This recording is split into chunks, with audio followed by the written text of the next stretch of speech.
Late October had turned the Maine coast the color of old pewter. A cold wind carried salt, diesel, and wet cedar across a neglected boatyard outside Rockland. Nathaniel Cole stood at the edge of the property with his work jacket zipped to his throat. At 51, he had spent nearly 3 decades building and restoring wooden boats. He owned Cole Maritime Restoration, a small workshop inherited from his father, Samuel Cole, a traditional boat builder who had taught him how to read wood grain the way other men read weather. Nathaniel had come to the yard looking for one old bronze hinge. Instead, he found an entire graveyard. Nearly 40 wooden boats leaned on cracked blocks or rested in weeds. Paint peeled from their hulls. Cabin windows were broken, and several decks had collapsed.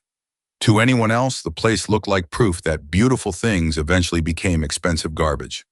Harlan Pike, 64, a retired commercial towboat operator who now owned the yard, walked beside him with a coffee in one hand. "You're wasting your boots out here," Harlan said.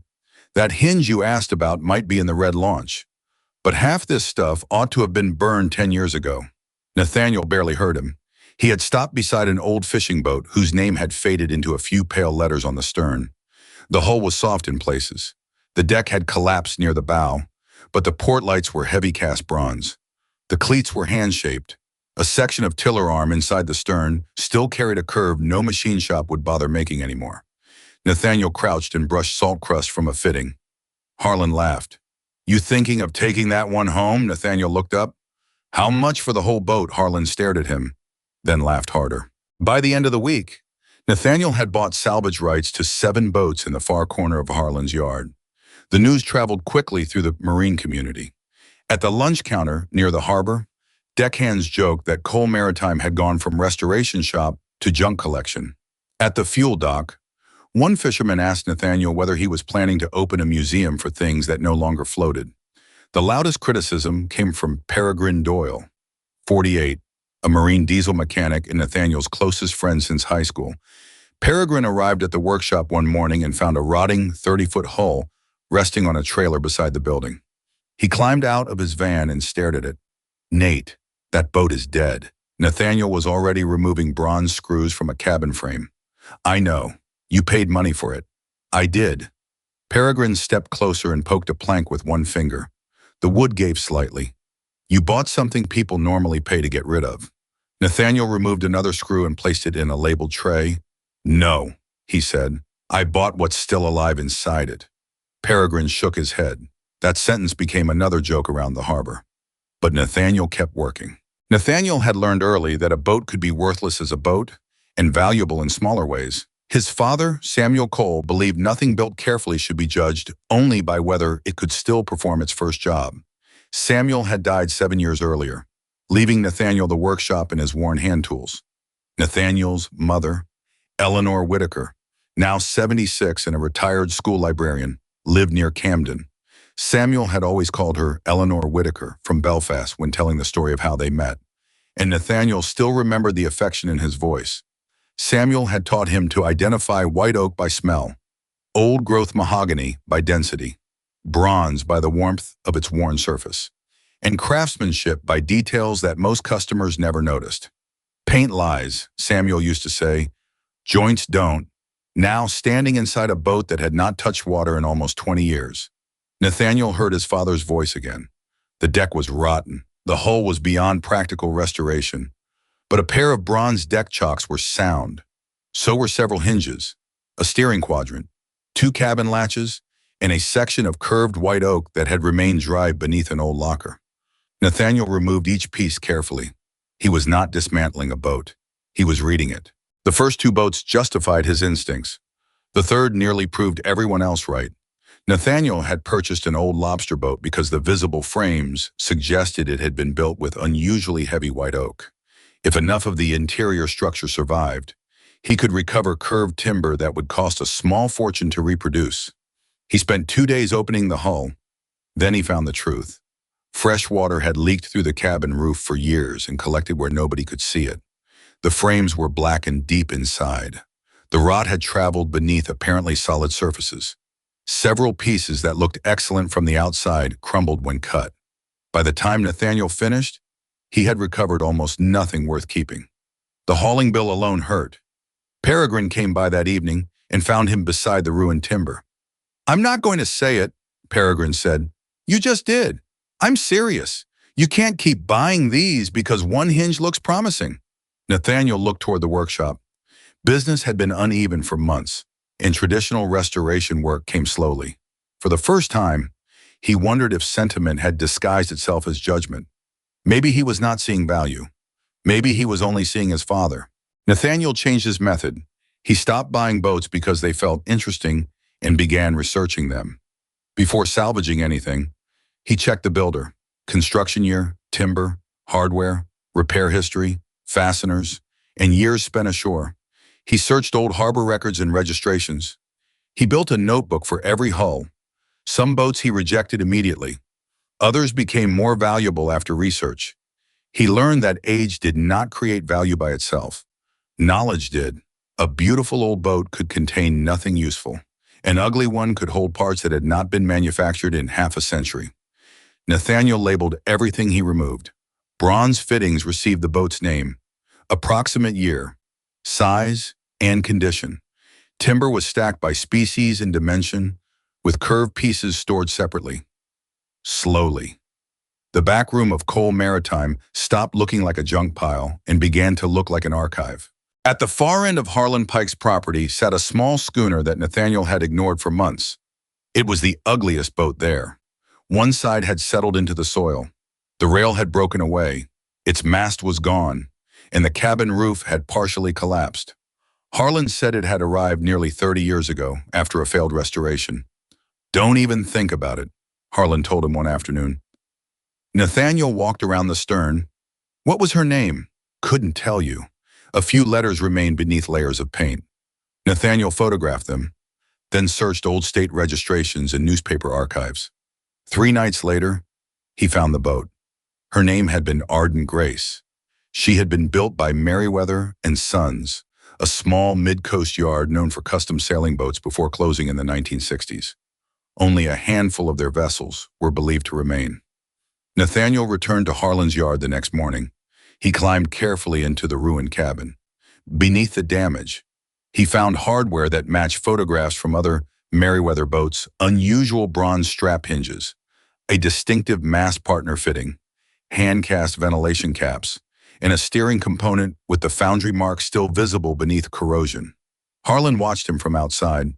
"I told you," he said. "Worst boat in the place." Nathaniel smiled. That might be why nobody took anything from her. Nathaniel bought the right to dismantle Ardent Grace. This time, he moved slowly. There was no hidden money or forgotten treasure. What he found mattered because he understood it. Behind a collapsed locker were bronze pulls of a pattern no longer produced. Beneath the cockpit's sole remained a heavy steering assembly, while several interior pieces were made from unusually wide old mahogany.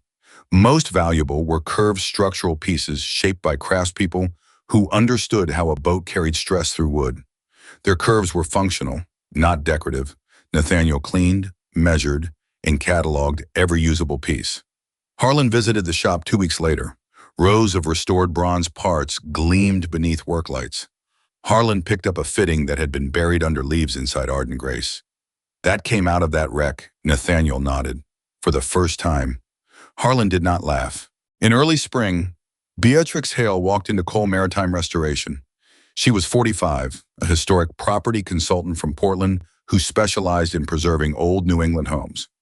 Restoration was her profession, but this boat was personal. Her late father had owned a 38-foot wooden yacht named North Wind and taught her to sail on it as a child. After his death, the boat passed to her. North Wind needed major work. The hull could be saved, but several original hardware pieces had disappeared during earlier repairs.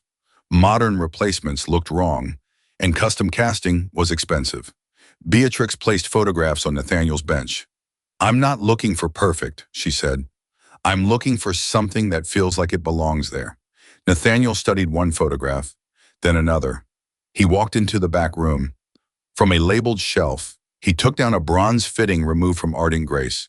He placed it beside the photograph. The dimensions were almost exact. "Where did you find that?" Beatrix asked. Nathaniel glanced toward the shelves. "In a boat everybody wanted gone." North Wind became the largest restoration Nathaniel had accepted in years. He refused to treat her like a museum piece. Unsafe fasteners were discarded, damaged structure renewed, and electrical and fuel systems updated where necessary.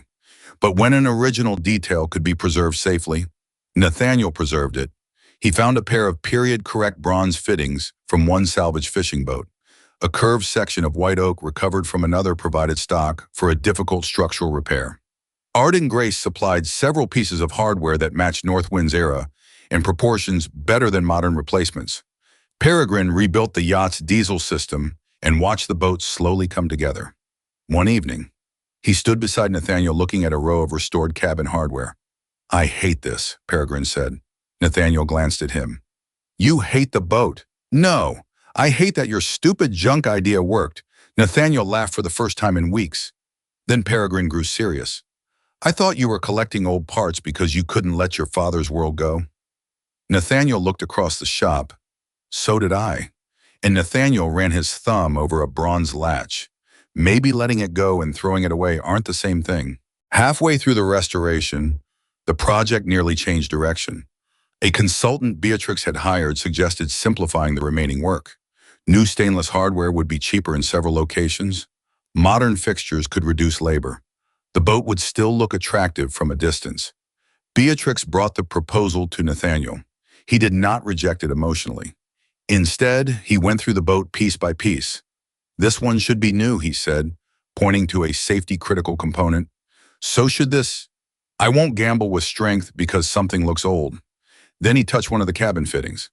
"But this is different. It still works. It fits. And once it's gone, there's no reason for Northwind to be Northwind instead of a new boat wearing an old hull." Beatrix was quiet. "My father would have understood that." Nathaniel shook his head gently. "This shouldn't be about what your father would choose. It's your boat now." That mattered. He was no longer trying to preserve the past at any cost. He was helping someone decide what deserved to continue. Beatrix chose to continue the careful restoration. Word spread. A Boothbay boatyard called looking for a discontinued bronze portlight. A Massachusetts restorer asked about old steering hardware, and a museum consultant needed period fittings for a historic vessel. Nathaniel did not become rich overnight, but a new part of his business emerged. Cole Maritime Restoration became known not only for repairing wooden boats, but for maintaining a carefully documented collection of salvageable marine hardware and timber. Harlan began calling Nathaniel before accepting certain abandoned vessels. Peregrine stopped calling the shelves a junk collection. Even customers who preferred modern boats understood the difference once Nathaniel explained it. The value was never in owning piles of old things. It was in knowing what they were, where they came from, and where they could be useful again. Northwind was launched on a June morning in Rockland Harbor. The water was calm enough to reflect the masts along the marina. Beatrix stood on the dock beside Nathaniel. Peregrine leaned against a piling with his arms folded. Harlan Pike had driven down from the salvage yard, claiming he was only there because he needed parts from a chandlery nearby. Nobody believed him. Northwind settled into the water cleanly. Her restored wood glowed beneath fresh varnish. But she did not look new. That was the point. She looked cared for. Beatrix stepped aboard and placed one hand on the bronze fitting beside the cockpit. "Which boat did this come from again, Arden Grace?" Harlan looked up sharply. "That old schooner?" Nathaniel nodded. Harlan stared at the fitting for a moment. "I towed her into my yard when almost 28 years ago." Beatrix smiled. Then I guess part of her finally got back out. Harlan said nothing. His eyes stayed on the water. Later that summer, Harlan decided to sell part of the salvage property. The land had become more valuable than the deteriorating boats sitting on it. Machines would soon clear what remained. Nathaniel returned one final time before the demolition crews arrived. The yard looked smaller than he remembered. Several boats he had salvaged were already gone. Grass had grown into the spaces where their hulls once rested. Harlan walked with him toward the last row. "You still see treasure everywhere?" he asked. Nathaniel smiled. "No." Harlan seemed surprised. Nathaniel stopped beside a little wooden launch with a crushed bow. "Some things are finished. Some parts are too far gone. Some were never built well enough to deserve saving." He ran a hand across the weathered coaming. "But finished isn't the same as worthless." Harlan nodded toward the launch. What do you see in that one? Nathaniel examined a bronze deck fitting, then looked through the broken cabin opening. I don't know yet. Harlan laughed softly. It was different from the laugh he had given Nathaniel the first day. This time, there was respect in it. Nathaniel spent the next several weeks removing only what could genuinely be reused. He left plenty behind. Saving everything he finally understood was another form of failing to see clearly. His mother, Eleanor, visited the workshop near the end of summer.